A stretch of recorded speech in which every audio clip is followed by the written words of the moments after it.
કેમ છો? મજામાં. આજનો સુવિચાર છે સ્વ જાગૃતિ. આ સુવિચાર સ્વિસ સાયકિયાટ્રિસ્ટ, સાયકોથેરાપિસ્ટ અને સાયકોલોજિસ્ટ એવા શ્રી કાર્લજંગ સાહેબે ખૂબ જ સારી રીતે લખ્યો છે. સ્વ જાગૃતિ, સેલ્ફ અવેરનેસ. જે બહાર જુએ છે તે સપનામાં રાચે છે અને જે અંદર જુએ છે તે હકીકતમાં જીવે છે, જાગૃત થાય છે.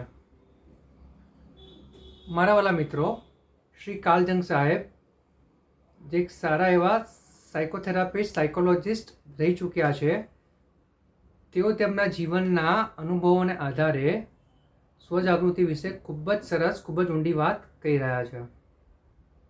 તેઓ કહી રહ્યા છે કે વ્યક્તિ જ્યારે બહાર જુએ છે, એટલે કે જ્યારે વ્યક્તિ બહારના લોકો પ્રમાણે જીવવાનો પ્રયાસ કરે છે, ત્યારે તે હંમેશા સપનાઓમાં જ રાચે છે. જે હકીકત છે તેનાથી તે ઘણો દૂર જતો રહે છે. તેને ખબર નથી હોતી કે તેની અંદર શું છે. તે ફક્ત દુનિયાનો દેખાડો કરવા માટે પોતાની જાતને બદલીને, કચડીને પણ જીવવાનો પ્રયાસ કરે છે.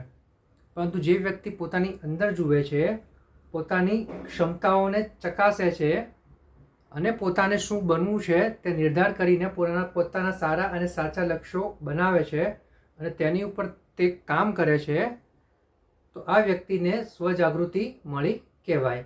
અને જે વ્યક્તિ આવી સ્વજાગૃતિના પથ ઉપર ચાલે છે તેને 100% સફળતા મળે છે અને તેણે તેના જે લક્ષ્યો સારા અને સાચા બનાવેલા છે ત્યાં સુધી તે ખૂબ જ સરસ રીતે સંતોષપૂર્વક ત્યાં પહોંચી શકે છે. માટે જ કાર્લજંગ સાહેબ કહી રહ્યા છે કે જે બહાર જુએ છે તે સપનાઓમાં રાચે છે અને જે અંદર જુએ છે તે હકીકતમાં જીવે છે, જાગૃત થાય છે, સ્વજાગૃત થાય છે. Thank you.